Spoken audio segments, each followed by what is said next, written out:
자, 그래서 지금 흉년이 올 것이다 라고 얘기했기 때문에 당연히 무엇이 와야 되냐면 실질적인 흉년이 와야 되는 거예요. 그게 바로 베드로가 당하는 고난에 대한 이야기인 것입니다.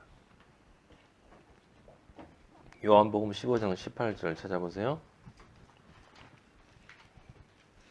세상이 너희를 미워하면 너희보다 먼저 나를 미워한 줄을 알라.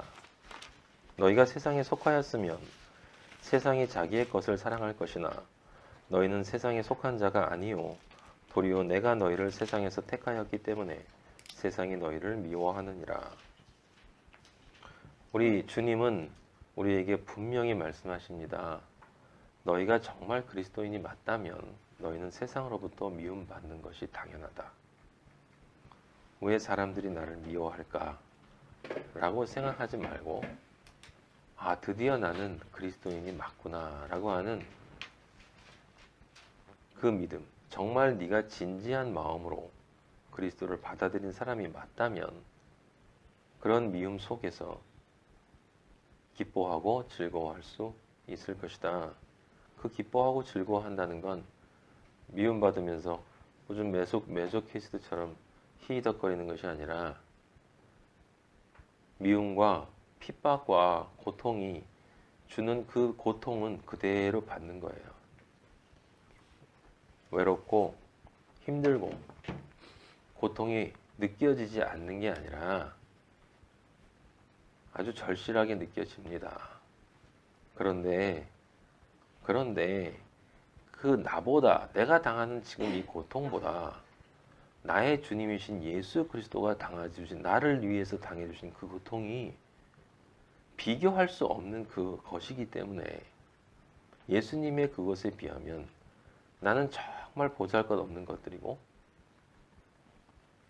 그 사랑이 너무 커서 이것을 내가 감당할 수 있고 감당해야 한다는 생각이 있기 때문에 힘들지만 성령 아버지한테 도와달라고, 나 약하다고 아버지 도와달라고 하면서 어떻게든지 그것을 이겨내고 아버지가 주실 미래의 그 승리의 소망 때문에 그 소망을 생각하면서 그 슬픔, 고통 가운데 기쁨의 눈물을 흘릴 수 있는 자가 그리스도인인 거예요.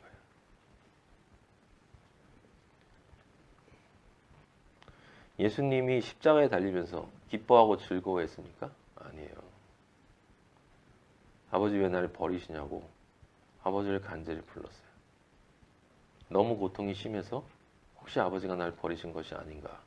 물론 그런 뜻은 아니지만 우리는 그렇게 될 수 있어요.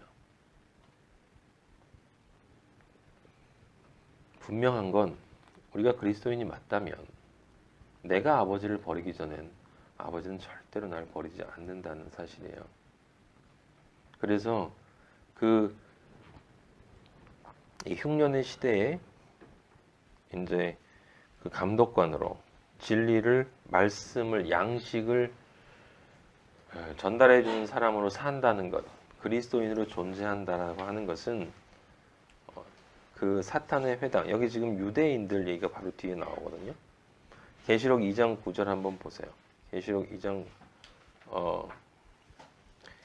9절 먼저 보면 거기 이렇게 쓰였어요. 내가 네 환난, 서머나 교회에게 한 얘기. 내가 네 환난과 궁핍을 알거니와 실상은 내가 부요한 자니라. 자칭 유대인이라 하는 자들의 비방도 알거니와 실상은 유대인이 아니요 사탄의 회당이라. 사탄의 회당이라. 여기 요 말씀을 가지고 머릿속에 가지고 우리가 읽었던 사도행전 그 12장 요 뒤에 12장 3절을 보면 이 12장 1절에서 헤롯이 교회 중에서 몇 사람을 해하려 하여 요한의 형제 야고보를 칼로 죽였어요. 그랬더니 유대인들이 이 일을 기뻐한다라고 말한다. 유대인들이 그러니까 헤롯 왕이 죽였는데 유대인들이 좋아하니까 그렇게 했다라고 얘기하면 이제 그건 역사적인 인간적인 이야기고 지금 우리가 얘기하는 영적 흐름을 여러분이 가만 보면 지금 어떤 일이 벌어진 거냐면 그리스도가 나온 거예요. 그리스도인이 됐다는 건 그리스도인이 되었다라고 하는 것은 이 그리스도인이 그리스도를 낳은 것을 뜻하는 거야. 내 삶, 내 존재, 내 자신이 내가 누군가를 드러내는 나의 정체성, 내 삶과 내 믿음과 내 존재 양식을 통해서 남들이 나를 보면 내가 그리스도와 동일한 존재로 드러난다 이 말이에요. 나로부터 나온단 말이야, 내가. 내 분신이. 나로부터 내 분신이 나오는 걸 뭐라고 그래요? 아들을 낳는 거라고 하잖아. 그 아들을 낳는 건데 그 아들을 낳는 그 낳은 모습이 뭐냐면 그리스도의 모습이란 말이에요. 그리스도의 모습. 예? 그래서 아들을 낳은 거예요. 근데 계시록 12장에 보면 사탄이 여자가 아들을 낳으려고 할 때 그 아들을 낳자마자 먹어버리려고 지키고 있다가 그 아들을 낳았는데 그 계속 12장 한번 봐요. 12장 4절. 4절. 12장 4절. 그 꼬리가 사탄이 얘기하고 있는 거예요. 지금 3절부터 봅시다. 한 큰 붉은 용이 있어요. 붉은 용. 예. 불다라고 하는 것은 아담이나 에서 흙을 뜻하는 거예요. 그죠? 죄를 상징하는 거란 말이에요. 용. 창세기엔 뱀이었는데 이제 용이 됐어요. 용이. 계시록이 되니까 엄청 커진 거예요. 이 용이. 왜 용이 된 거야? 얼마나 많은 인간들을 먹어댔으면, 얼마나 많은 사탄의 자식들을 만들어냈으면 이제 그 세력이, 그 용은 모든 세상적인 것을, 세상적인 동물들 중에서 좋은 것들만 합한 게 용이에요. 용. 제가 옛날에 말씀드렸죠. 용은 존재하지 않는 동물이지만 존재하는 존재예요. 사탄이 용이야. 제가 그 용이 있어. 머리가 7이요, 뿔이 10. 하나님 아버지 흉내낸단 말이야. 머리가 7, 뿔이 10. 그리에 7 왕관. 모방한 거죠. 하나님 흉내낸 거예요. 이건 자세하게 얘기하지 않고 이미 얘기했으니까 4절. 꼬리가 하늘의 별 3분의 1. 천사들을 끌고 내려왔어요. 그 다음에 해산하려는 여자 앞에서 교회가 해산을 하려고 해요. 해산한다는 것은 무엇을 뜻하는 거야? 내가 아이를 낳는 거예요.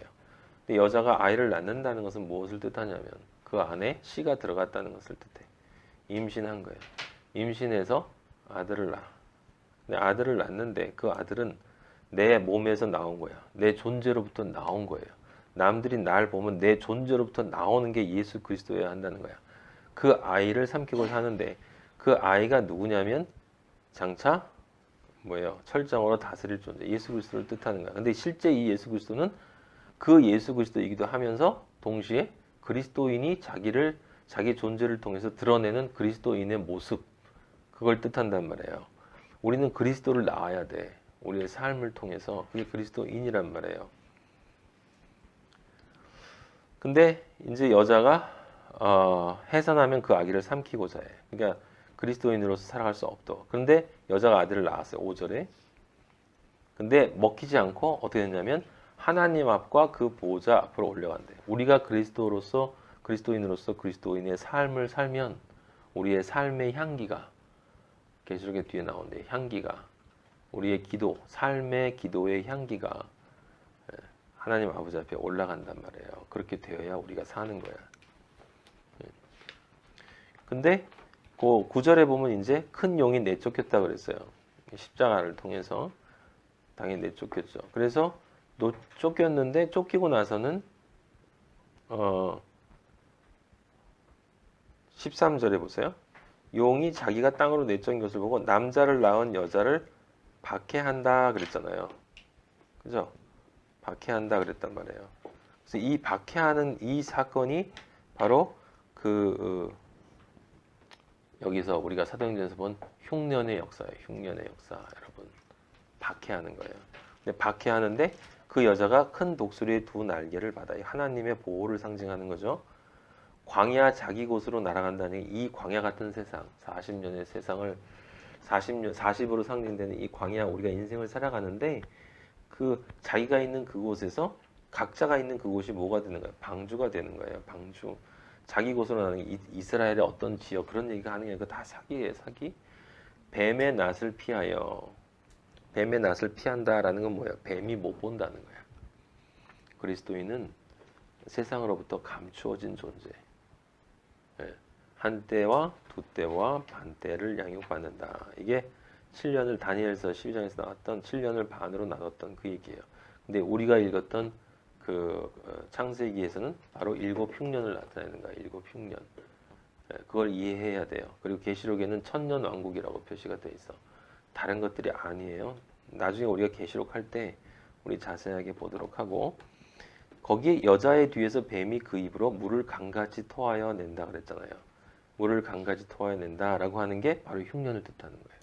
아모스에 나와 있는 것처럼 물이 없어서 가란 게 아니고 음식이 없어서 배고픈 게 아니라 하나님의 말씀이 없어서 사람들이 목마르고 가라고 굶주린다.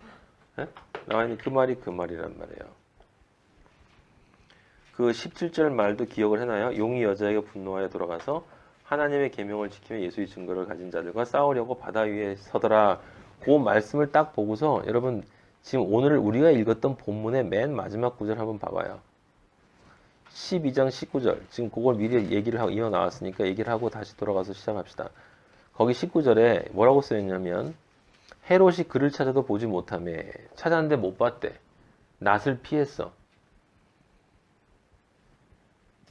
파수꾼을 신문하고 죽이라 명하니라 한 다음에 그 다음 보세요. 헤롯이 유대를 떠나 가이사랴로 내려가서 거기서 머무니라.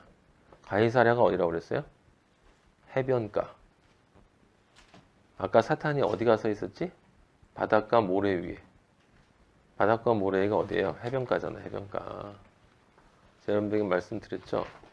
우리가 해변가에 서 있는 건 바다에 있는 죄인들을 땅으로 끌어내기 위한 것이고, 사탄이 거기 서 있는 건 바닷가 모래 위에 서 있다. 이제 계시록에는 바닷가 모래 위에 서 있다 그랬죠. 모래 위에 서 있다.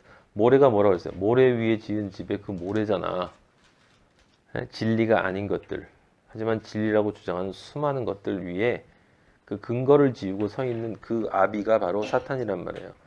그 사탄이 바다 모래 위에 서 있어요. 그러니까 바다 모래 위라는 얘기는 바로 백사장을 뜻하는 거, 해변가를 뜻하는 것이고, 그것이 지금 정확하게 여기에 뭐라고 표현했냐면 가이사랴라고 하는 단어로 표현된 거예요. 왜 여기 계속 가이사랴가 나오는가라고 하는 거 여러분들이 예? 생각을 좀 해보면 이해할 수 있을 거예요. 자, 어쨌든 다시 돌아가서 지금 그러니까 드디어 그리스도인이 만들어진 다음에 이제 무엇을 할 준비를 아버지가 마치신 거예요. 세상에 흉년이 올 준비를 마치신 거예요. 그래서 그 다음에 흉년이 오는 것이고 선포가 되고 그 다음에 실제 흉년이 어떤 모습인가라고 하는 것을 보여주는 것인데, 그 흉년이라고 하는 것은 하나님의 말씀을 사라지게 만드는 것이다. 어떤 방식으로? 죽이거나 투옥하거나 하는 방식으로 한다. 그런데 그것도 조금 더 깊이 생각을 해봐야 돼요. 사도행전 12장 1절 이제 넘어가 보세요.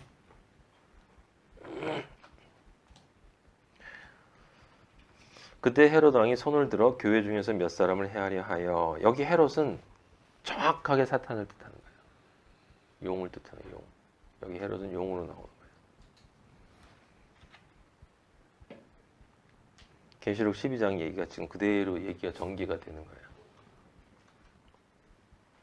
여자를 박해하는 거예요.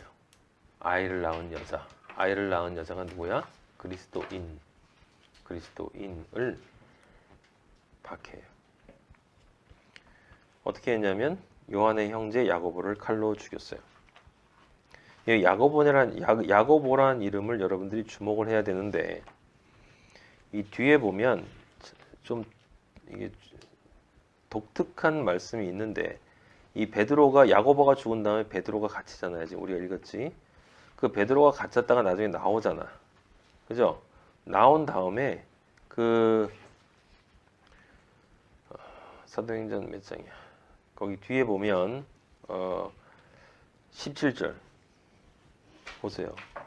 거기 17절에 보면 베드로가 그들에게 손짓하여 조용하게 하고 주께서 자기를 이끌어 옥에서 나오게 하던 일을 말하고, 또 야고보와 형제들에게 이 말을 전하라 그랬어요. 여기 또 야고보가 나와. 그러니까 이제 모르는 사람들이야 이게 무슨 일이 하겠지만, 성경에 조금 상식 있는 사람들은 성경 안에 나온 야고보가 한 사람이 아니라 세 사람이라는 걸 안단 말이에요. 하나는 지금 처음 여기 지금 사도행전 12장 1절에서 죽은 그 12장 2절 야고보는 세베대의 아들이에요. 세베대의 아들. 사람들이 큰 야고보라고 부르는 사람인데 요한의 형제예요. 요한의 형제. 요한의 형제인 야고보가 하나가 있고 또 하나는 그 알페오의 아들 야고보가 있어요. 알페오의 아들. 아버지가 다른 야고보가 하나 있어요. 그리고 예수님의 동생 이름이 야고보가 있어. 야고보서를 썼다라고 알려지는 예수님의 동생인 야고보가 있어요. 야고보가 셋이야. 근데 제가 여러분들에게 지금 말씀드리는 건 성경은 우연히 써진 게 아니기 때문에 야고보를 칼로 죽였어요. 칼로 죽였는데 뒤에 베드로가 자기가 옥에서 풀려난 걸 야고보와 형제들에게 가르쳐 주라고 그랬다고. 근데 야고보라고 하는 존재는 이 세베대의 아들로서 12제자에 속했던 야고보는 실제 성경에서 무엇을 했다라는 말이 거의 없어요. 그런데 그럼에도 불구하고 굉장히 중요한 사람이야. 왜 그러냐면 제일 먼저 순교했다. 그것만이 아니고 이 야고보의 중요성을 여러분은 어디서 찾아야 되냐면 예수님이 십자가에 달리시기 전에 겟세마네 동산에 올라가셨을 때 그때 제자들과 함께 가셨는데 중간에 다른 제자들 남겨놓고 세 제자만 데려갔어요. 그때 데려간 세 제자가 바로 요한과 이 야고보와 베드로였어. 이 마태복음 26장 36절에 보면 예수께서 제자들과 함께 겟세마네라 하는 곳에 이르러 제자들에게 이르시되 내가 저기 가서 12명의 제자들한테 내가 저기 가서 기도할 동안에 너는 여기 앉아 있으라 하시고 다 앉아 있는 게 베드로와 세베대의 두 아들을 데리고 갔어요. 그러니까 야고보와 요한이 따라간 거야. 베드로하고 야고보의 영적인 중요성은 여기서만 딱 나와요. 왜 나올까?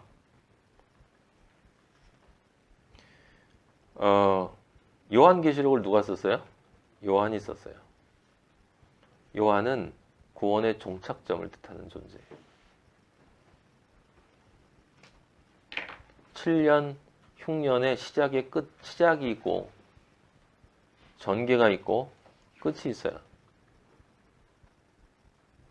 출발이 있고 여행의 길이 있고 도착이 있단 말이에요. 사람들이 그리스도인이라고 부르더라 라고 했으면 이제 어떻게 해야 돼? 인류 차원에서의 그리스도인들은 그리스도인으로 완성해야 되는 거예요. 자기의 삶을. 그 시작. 온전하게 자기를 부인하고 정말 자기의 삶을 시작하는 그리스도의 삶을 시작하는 시작점이 있고 그리고 그 삶을 통해서 자기를 완전히 부인하는 그 부인하는 자기를 십자가를 지고 자기를 부인하는 삶이 있어야 하고 그리고 마지막에 이제 다 끝냈으니 아멘 주 예수여 오시옵소서라는 고백이 있어야 돼요. 그 시작점이 야고보고 지금 우리가 계속 읽는 것처럼 그 중간에 길을 예수 그리스도를 대신해서 인도하는 교회의 대표가 되는 그 길을 대표하는 중심 인물이 베드로고 마지막 도착을 알려주는 게 요한이야. 그래서 야고보인 거예요. 야고보가 우연히 죽은 게 아니라 겟세마네 동산에 올라가실 때 예수 그리스도가 세 제자를 데리고 올라가신 이유는 그리스도인이라고 하는 존재가 이 세상, 이 땅 가운데 실제 그리스도인으로 등장한 그 후에 7년, 흉년, 한때, 두때, 반때라고 하는 구원의 인류 구원의 그리스도인의 구원의 역사가 온전하게 이루어지는 그 전체 길의 시작과 길 여정과 그 다음에 끝을 나타내는 세 제자를 상징적으로 데리고 올라간 거예요. 올라간 거야. 그래서 첫 번째, 두 번째 제자는 순교를 하고 세례 요한은 순교를 하지 않은 거예요. 그는 그렇게 하나님 아버지를 만났다 이 말이에요. 마지막을 정리를 하고 그러면 야고보와 베드로와 요한이 뭘 상징하는 거겠어요? 오늘 제목을 상징하는 거야. 그리스도인의 길. 그리스도인의 길. 온전한 자기 부정으로 시작을 해서 자기 부정의 삶을 완성하고 나면 아멘 주 예수여 오시옵소서라는 그 고백을 하는 요한의 기도가 나오게 된다. 아버지가 참 기뻐하시는 아들이 된다. 그래서 야고보가 그 시작을 알리는 이제 인류 역사 안에 그리스도인이 승리의 길을 간다. 그러고는 칼에 맞아 죽은 거예요. 사람들이 많이 그런 얘기 하거든요. 겉으로는 얘기를 안 해도 뭐야 뭐 하지도 않고 그냥 바로 죽어버렸네. 야고보는 다른 사람들을 존경하고 뭐 이렇게 얘기하는데 아니에요. 여러분 그리스도인은 아버지의 눈에 단 한 사람도 중요하지 않은 사람이 없어요. 모두가 다 사랑스러운 아들이니까. 예수 그리스도를 사랑하듯이 나를 사랑한다라는 게 믿어집니까? 내 자신을 늘 생각해 보면 그게 도저히 받아들이기 힘들지만 예수님은 아버지는 그렇게 해주신다니까 너무 다행이고 진짜 다행이죠. 다행. 예? 맨날 이렇게 왔다 갔다 하는 날 보면 좀 창피하기도 하잖아요. 그래도 아버지는 그대로 받아주세요. 뭐 누가 잘났고 누가 못났습니까? 우리가 다 같은 사람들이에요.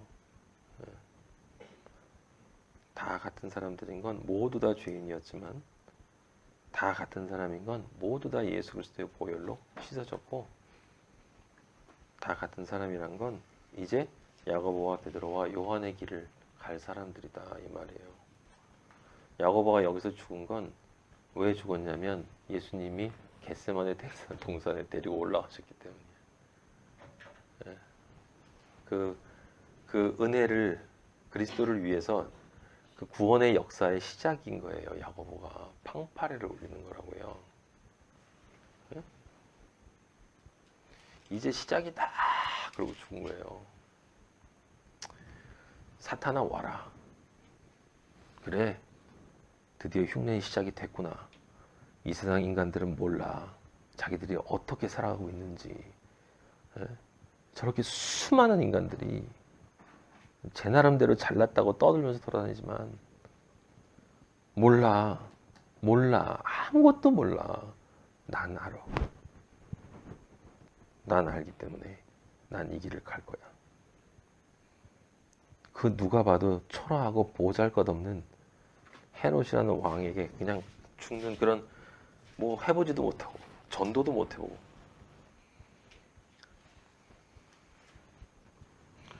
여러분 오해하시면 안 돼요. 아버지가 우리에게 원하는 게 전도가 아니야. 십자가의 삶을 사는 거지.